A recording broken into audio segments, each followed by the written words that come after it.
Father Hanvey, tell us a few of the key ideas of your talk that you shared with us this morning. Well, thanks very much, Chris. I think what I was trying to do, and it was sort of a thesis, so it's not a completely sort of worked out thing, so it's an exploration. I think what I was trying to do, first of all, was the key idea would, first of all, there's a deep relationality in the constitutions, and it's a dynamic relationality. And that when we look at the constitutions that way, we see that the whole point of that relationality is about discernment. So for me, the constitutions is a living handbook for discernment, just as the way in which the exercises also is a sort of practical book for us. At the heart of that then is the two dimensions of this relationality of discernment. One is the vertical, always in relation to God, and the other is in the horizontal, always in relation to the world, to our neighbor. And it's how those two come together. That's the first big idea. I think the deeper thesis running through that is that discernment then is actually about trying to attune ourselves to God's activity in the world and to come into line with that.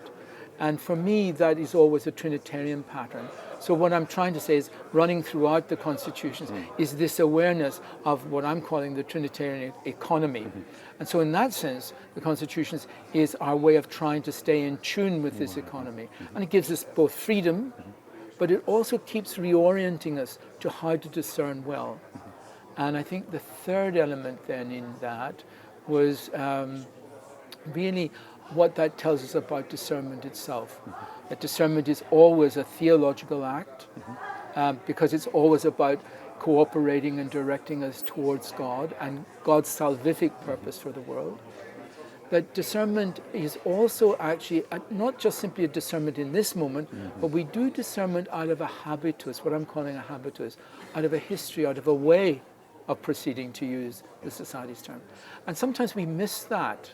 And I wanted to introduce there that we actually discern within God's salvific history, God's salvation history. So lots of different moving parts in what I was trying to say, but really just to try and open it up and show what a wonderfully rich work and dynamic work the constitutions are. And maybe just to open up briefly, within the relationality that you sketched out for us this morning, would you be able to identify or just point to maybe briefly one of those aspects of relationality? I just think it's really kind of key and important for us now in the society. I think I was trying to do it in three sides.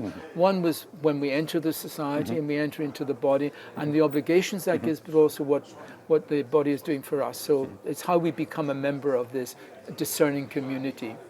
The second was the role of the superior, and particularly the way in which discernment becomes that discreted caritas, that discerning love.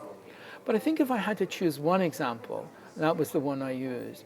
It was in the shortest chapter in the Constitutions, which is on how we die. Because for me, all of that comes together there. It's very, very brief, but it's saying, when we're dying, how do we edify, if we can, our neighbor? In other words, we're still in mission. We're still trying to serve the good of the other, but also recognizing our frailty when we're dying. We're not always in control, and we're not always even in our right mind. So therefore, the responsibilities of the community. So we live and die in the society. That's the vow that we take. So even the society fulfills its obligation to us to help us fulfill our mission, and we to help the society fulfill its mission. So that for me is a deeply sort of important moment, which is often overlooked, and it's really, for me, sums up what being in the body is all about. Great. James, thank you very much. Thank you. Thank you. Thank you.